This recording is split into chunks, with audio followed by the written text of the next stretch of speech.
तेजस्वी जी पर तो खुद आरोप है, अपनी संपत्ति का ब्यौरा कहाँ दे। और न्यायपालिका को जातीय चश्मे से जो व्यक्ति देख रहा है उस देश को कहाँ ले जाना कि वो एक कास्ट के थे तो वो फ्री हो गए, लालू जी उस कास्ट के थे तो उनको सजा हो गई। और डॉक्टर मिश्रा जी को कोर्ट ने बरी भी किया, जिसको वो जातीय एंगल से देखते हैं। क्या इस साल चुनाव है तो क्या राज्य सरकार अपना बजट नहीं लाएगी? बजट के समय में नेगेटिव ग्रोथ रेट भी हुआ था, जिन्होंने बिहार को गर्त में डाला है।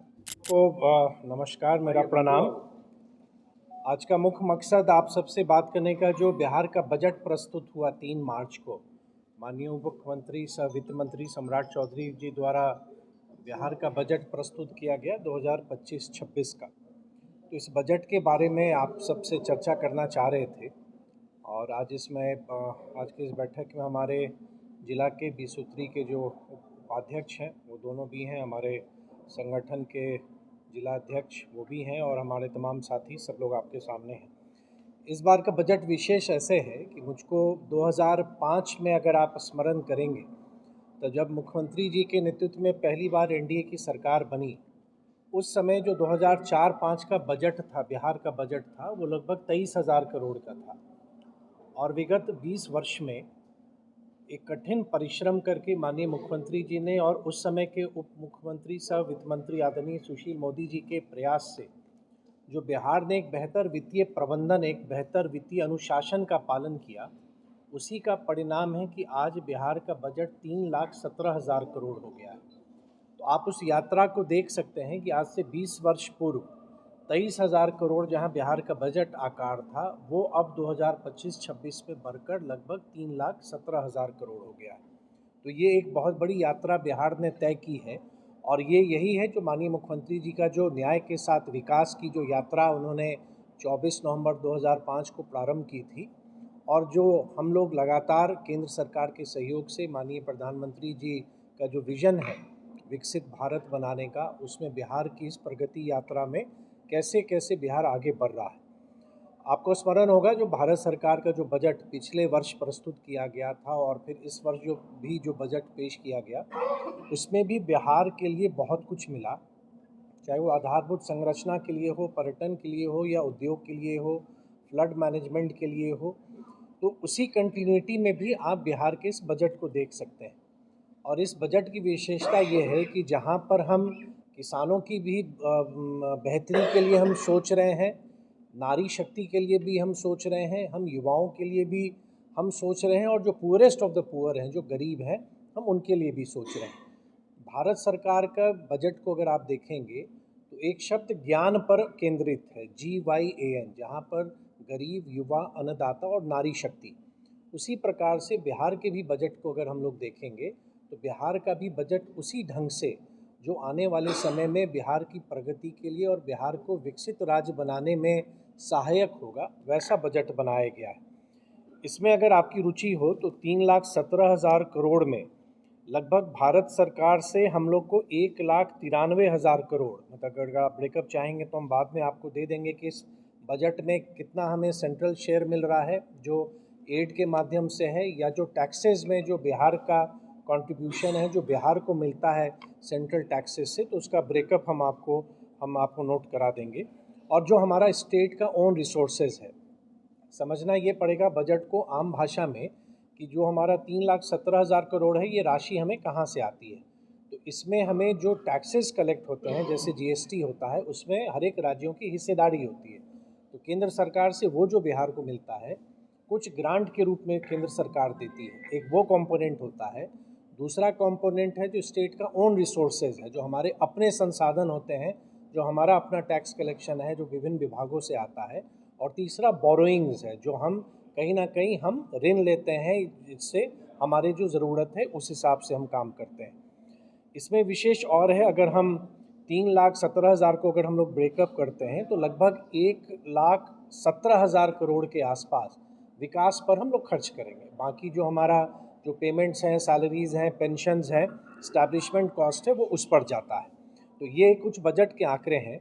आदरणीय वित्त मंत्री सह उप मुख्यमंत्री जी द्वारा कुछ नई घोषणाएं की गई, और ये घोषणाएं बिहार के विभिन्न क्षेत्रों के लिए है, बिहार के विभिन्न सेक्टर्स के लिए है, और बहुत एक लंबी सूची है। लेकिन मुख्य रूप से अगर हम आपसे शेयर अगर हम करें तो जैसे आप सुधा के तर्ज पर जो हमारे यहाँ के किसान जो सब्जी उत्पादन करते हैं उनके लिए भी एक हम लोग कहीं ना कहीं एक पूरा एक यूनिट हम लोग बना रहे हैं जो प्राथमिक सब्जी उत्पादक सहकारी समिति PVCS के नाम से जाना जाएगा।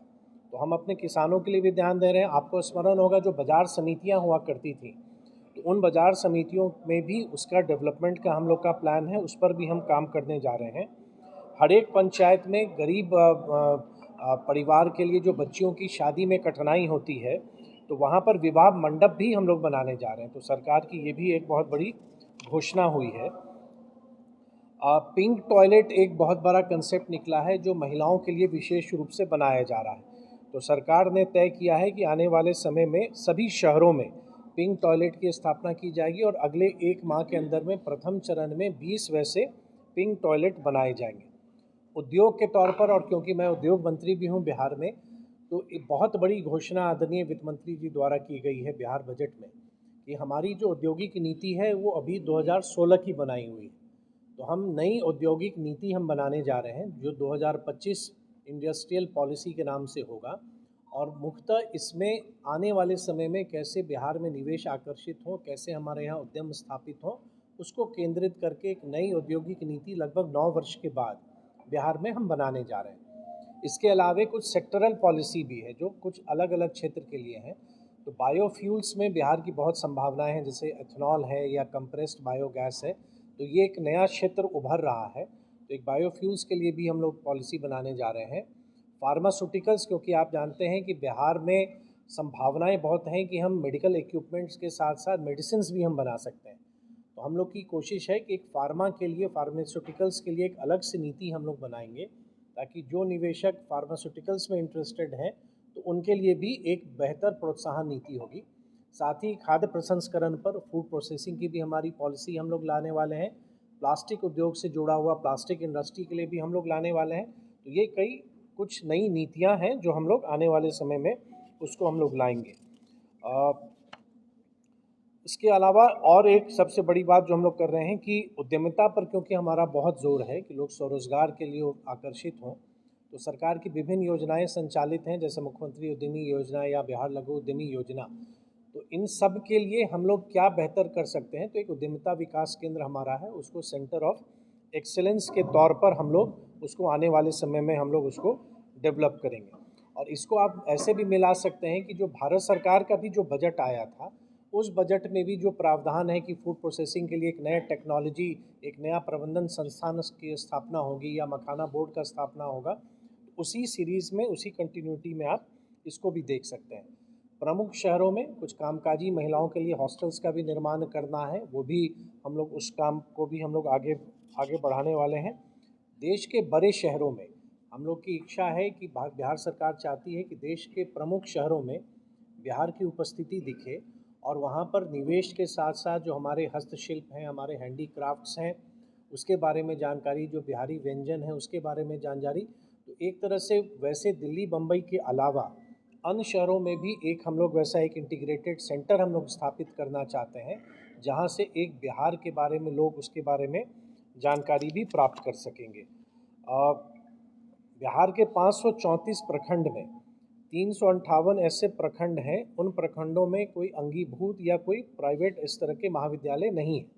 तो सरकार 358 534 प्रखंड में 358 प्रखंड में, तो सरकार चरणबद्ध तरीके से प्रत्येक प्रखंड में एक डिग्री कॉलेज की स्थापना करेगी, चाहे वो सरकारी स्तर पर हो या निजी स्तर पर हो। तो उस पर भी हम लोग आने वाले समय में हम लोग काम करेंगे।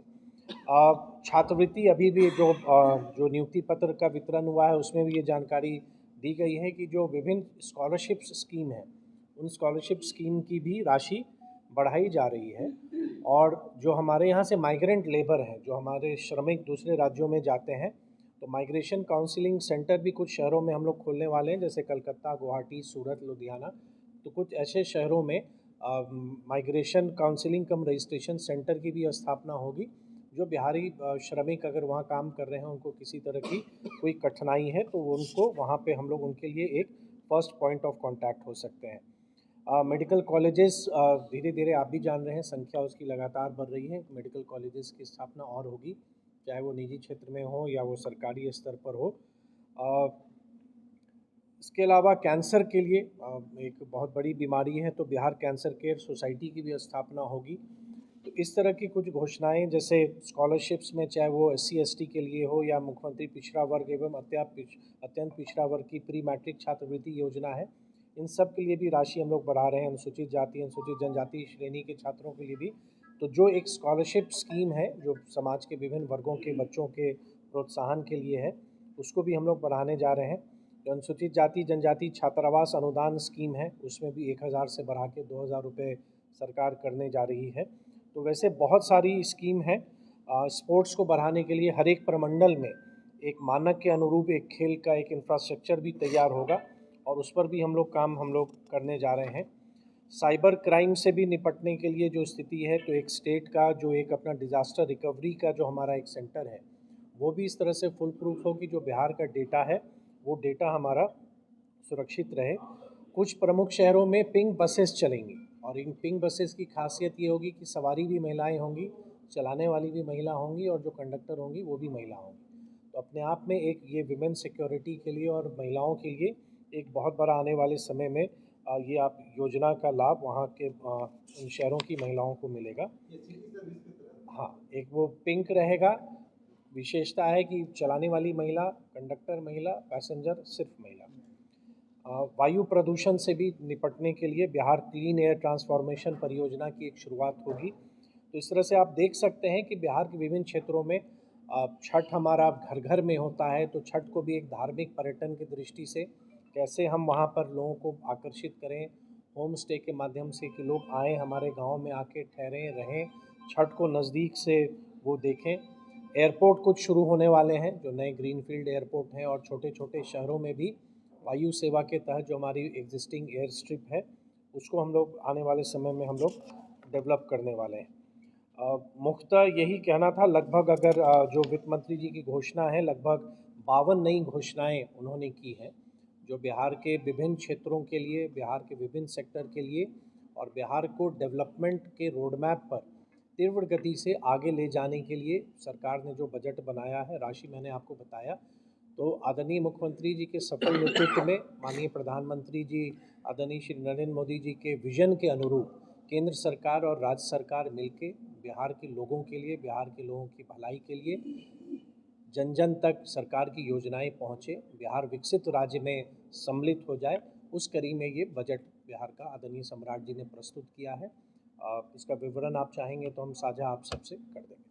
बहुत धन्यवाद। माननीय मंत्री जी, एक चीज कहना था कि बिहार के युवा जो है वो टेक्निकल शिक्षा के लिए पहले तो बाहर जाते ही थे, वहाँ से आने के बाद रोजगार के लिए भी उनको बाहर जाना पड़ता है। IT के सेक्टर जो है, जैसे बेंगलोर हो गया, गुड़गांव विकसित हो रहा है, उस तरह की योजना कुछ बिहार सरकार क्यों नहीं डेवलप कर रही? नहीं, एकदम है। अगर देखेंगे आप तो एक तो ये स्वाभाविक है कि हमारे यहाँ जितनी क्षमताएं हैं वो सब लोग चाहते हैं कि आज बाहर से स्किल्ड होके वो वापस अपने राज्य में कंट्रीब्यूट करना चाहते हैं। IT डिपार्टमेंट की अपनी भी उद्योग एक नीति है, IT पॉलिसी है, और उसके तहत नई IT कंपनियां भी, जैसे पटना में आपको जानकारी नहीं होगा, HCL टेक्नोलॉजी भी अब काम कर रही है। तो बड़ी बड़ी कंपनियां भी अब धीरे धीरे बिहार की ओर आ रही हैं। हम लोग लेट स्टार्टर हैं इसको स्वीकार करने में, क्योंकि बिहार में इंफ्रास्ट्रक्चर नहीं था, सड़कें नहीं थी, बिजली नहीं था, लॉ एंड ऑर्डर नहीं था, तो उसमें हम लोग थोड़े विलम्ब हुए। लेकिन अब हम लोग तैयार हैं। तो इन उद्योग विभाग की जो पॉलिसी है वो अपनी जगह है, जो नई पॉलिसी हम बना रहे हैं। IT डिपार्टमेंट की भी अपनी पॉलिसी है और IT डिपार्टमेंट बहुत एग्रेसिवली काम कर रहा है कि बिहार में IT में, क्योंकि मैक्सिमम एम्प्लॉयमेंट हम IT सेक्टर में हम क्रिएट कर सकते हैं, तो उस कोशिश पर हम लोग काम कर रहे हैं। रिजल्ट उसका आ भी रहा है। अब बिहार में एक हम उदाहरण जो मुझको अभी तुरंत ध्यान आ रहा है, एक तमिलनाडु की कंपनी है जो लैपटॉप्स बनाती है, वो उन्होंने पटना में भी ज़मीन लिया है। पटना में कंप्यूटर मैन्युफैक्चर भी होगा होलोवेयर के नाम से। तो बहुत सारे ऐसे प्रोजेक्ट्स हैं। बहुत बड़ा डेटा सेंटर बन रहा है, जैसे एयरटेल ने भी लिया है, HCL का मैंने उल्लेख किया। एक टाइगर एनालिटिक्स है जो अमेरिका की कंपनी है, वो भी पटना में अपना ऑफिस सेटअप की है। ऐसा नहीं है कि प्रगति नहीं हो रही, ऑप्शंस मिल रहे हैं और मुझको पूरा विश्वास है कि जिस विजन के साथ अब हम लोग काम कर रहे हैं, बिहार के युवाओं को बिहार में भी एक एम्प्लॉयमेंट अपॉर्चुनिटीज़ मिलेगा, क्योंकि निवेश से रोज़गार सृजन होता है। इन्वेस्टमेंट बढ़ेगा तो जॉब्स आएगा।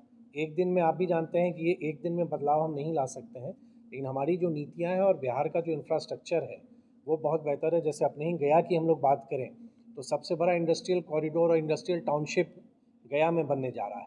तो वो पूरा टाउनशिप होगा जो आप बड़े बड़े राज्यों में, बड़े बड़े शहरों में आप देखते होंगे, उस टाउनशिप पर अब हम लोगों ने काम कर दिया है। जो औपचारिकताएँ थी उसकी पूरी हो गई हैं। तो जो भी इंडस्ट्री चाहेगा उसको हम लोग लैंड अलॉट करेंगे और आने वाले समय में बिहार के विभिन्न क्षेत्रों में हम लोगों ने नया लैंड बैंक भी बनाया है।